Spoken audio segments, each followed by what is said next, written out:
I'm on the move and slightly out of breath because I've got a bull elk working up the mountain here, and I gotta hustle to get into position. The hunter Call the Wild is collaborating with me on a series of how-to videos. I thought, what a better way than to give a how-to archery elk hunt. One of the most exciting hunts out west, and honestly, some of the best meat on the mountain. So we're gonna see if we can get up here in time, make some calls, and get within bow range. I'm gonna bring you along and give you the tips and tactics on what it takes to get an elk of your own.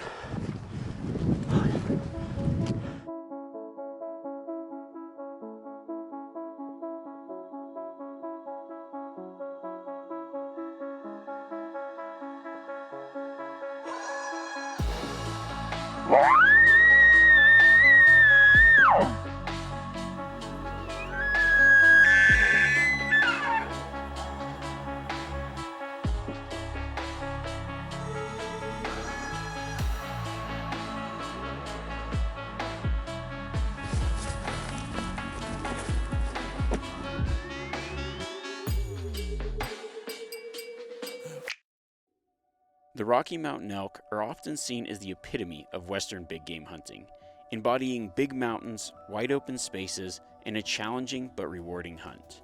Today, there are over 1 million elk across the United States and Canada. They cover a wide variety of habitats, from dense pine forests to dry sage and juniper hills to hardwoods of the north. But the most iconic and populated habitat is the rugged mountains of the west. Elk calve in the spring, yet the breeding is during September. During the rut, bulls vocalize by bugling. This is a challenge to other bulls, and often a fight ensues for the harem of cows and breeding rights. Cows are also vocal, making it possible for a hunter to call in a bull. The best time to hunt elk is often during the rut, when many states offer an archery season. After the rut winds down, bulls split off from the large groups and harems to seek solitude and recuperate before heading to the winter range, where large groups may be found again.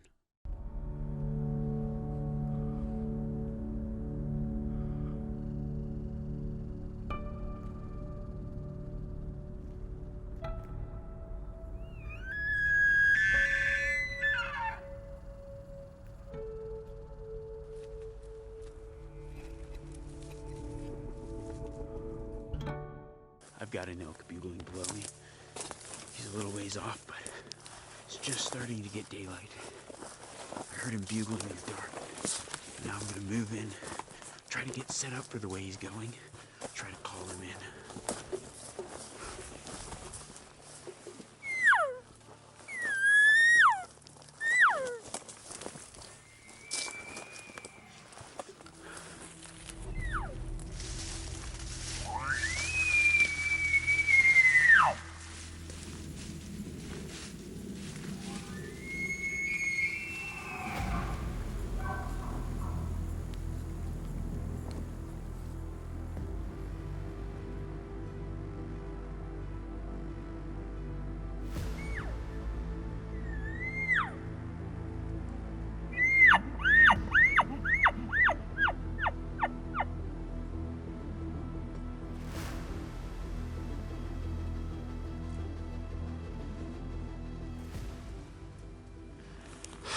Hear the bull right below me, but it sounds like he's already moving up the hill with his cows. He was just right below in this thick stuff here, but he never busted out to where I could get a view of him or a shot. I've got to be really close with this longbow, so I need to either call him in or sneak within a really close distance by stalking. I think I'm just gonna have to keep moving after him, but it sounds like, shoot, there they are. They've already, I didn't spook them, but they've already just moved across and just started moving up the mountain at a pretty good rate. Yeah. He's got his cows. That bull wants no part of what I got going on over here. It's just what elk do. They round up their cows, move off to try to keep from losing them. I'm looking for a bull that either wants to fight or one that's still looking for cows.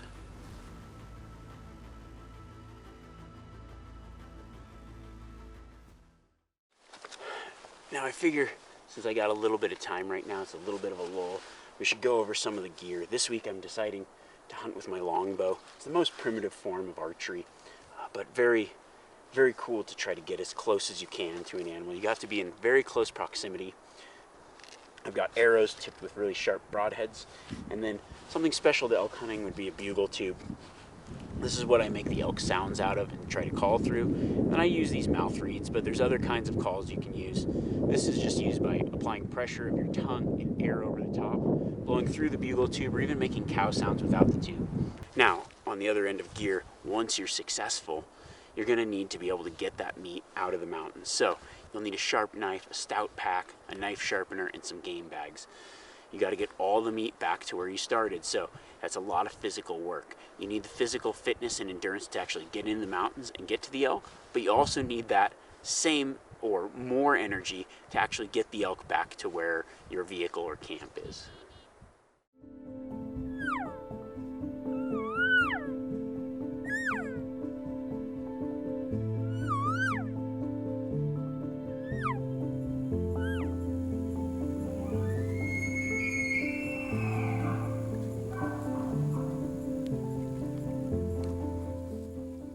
Now, I think there's a misconception that how good of a caller you are depends on calling in more animals. But honestly, it's the people that understand elk behavior better that end up calling in more bulls. The first one is going to be the locator bugle. It's just a single note, maybe 2 or 3 notes, but it's intended to be a long, drawn-out sound to identify where the elk are at. The purpose of this is elk in the wild do this to communicate to cows to let them know where they're at and try to find a harem. So it's really good at locating elk, especially early in the morning or as you're walking through the timber in mid-morning or day.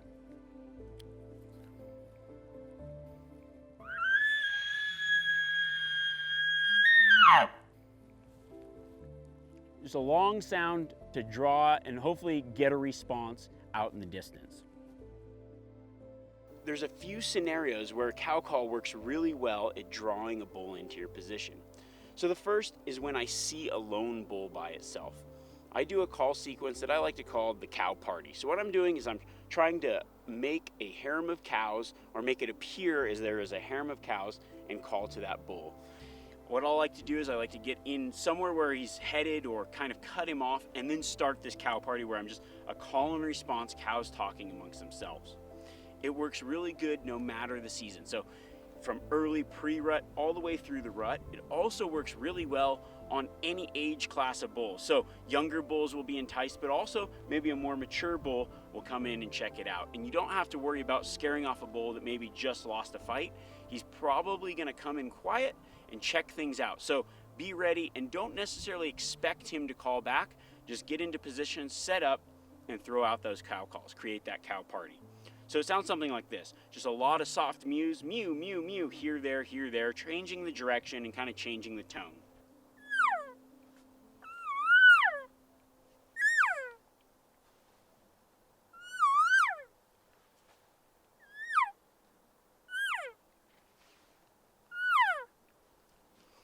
Throwing out a few sequences like that will hopefully catch the ears of that bull and draw him right to your location.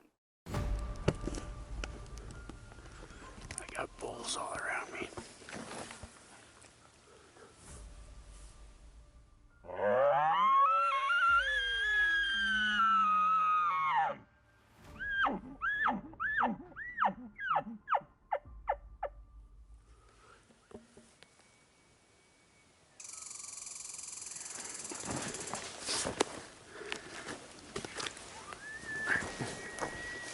Gotta make a move. I got elk all around me.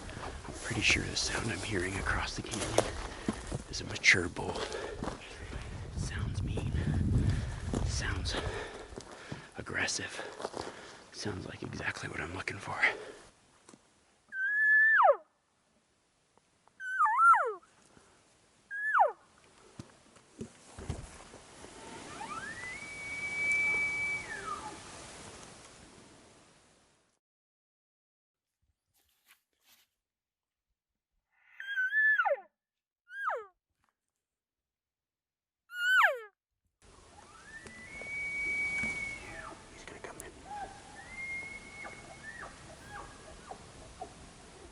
as that other group doesn't draw his attention. Got him coming in on a string. He's just slowly working his way. I only have to worry about the other elk drawing him to them. But he likes when I swear. He likes what he's hearing. Lone bull, cow party.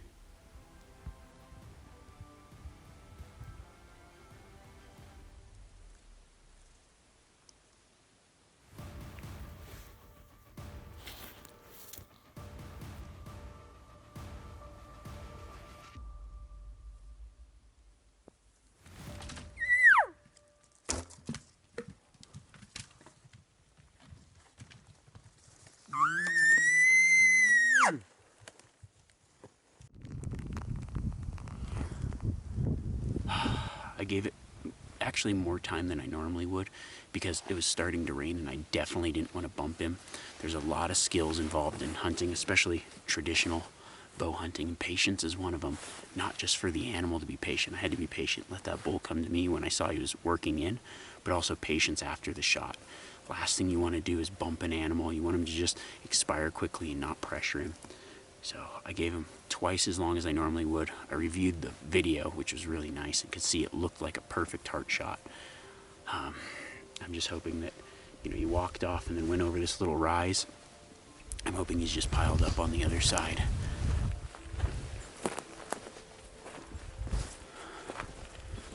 Let's see here. Oh man, right here's good blood. Look at this. Really good blood. It's thick. I think that's a heart shot. I've got that other bull screaming over here behind me still. Let me keep going.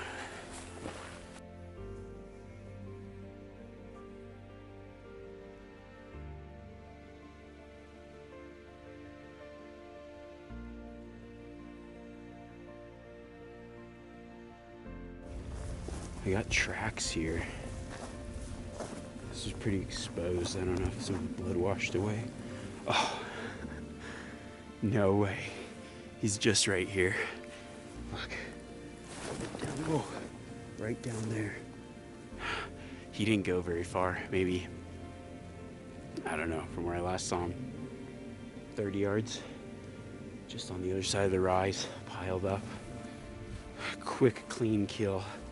That's exactly what you want. That's why you practice. That's why you're patient. That's why you wait for that shot.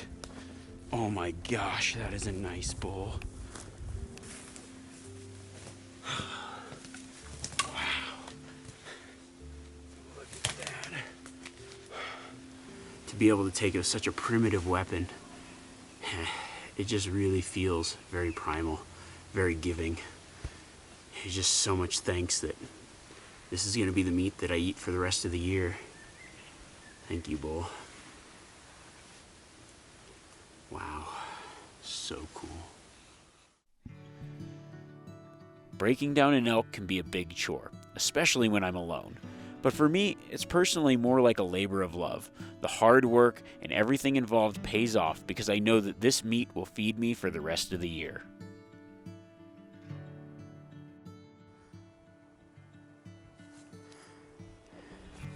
I've got the whole elk quartered up, so I've got it separated into different pieces in the game bags. I've had most of them hanging, but I just took them down because I'm trying to figure out how I'm going to fit it in my pack. I'm going to have to obviously take multiple trips, so I'm going to take the first load out, find the best route, and then come back and take the rest of it. Might take me 2 or 3 trips, but I think I'll do it in 3 trips, save the back a little bit. It's not super far, about 1.5 miles or so. It's back-breaking work, but man, does it put a smile on my face. I've got a hind quarter and all the loose meat, so back strap, ribs, tenderloin, neck meat in this pack, and then I got one more hind quarter left to take out, and then I'll be home free. Man, that sun is shining. It feels good. It might be hard work, but it's so rewarding.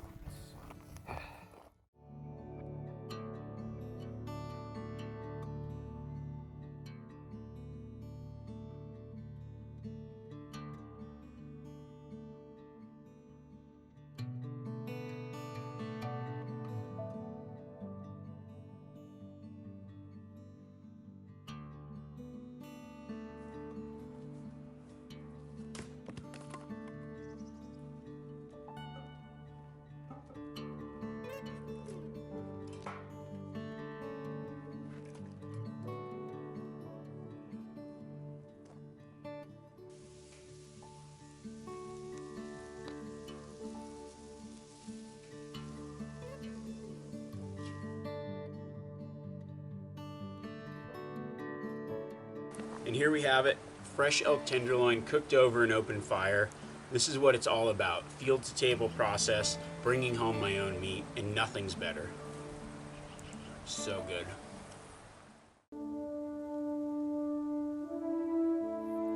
It's just really cool to be a part of this game. One thing that I'm really excited about is my new character in the Hunter Call of the Wild. So you can go on there and play the game as me. I don't know if it'll make you any better in the game, but I don't think it'll make you any worse.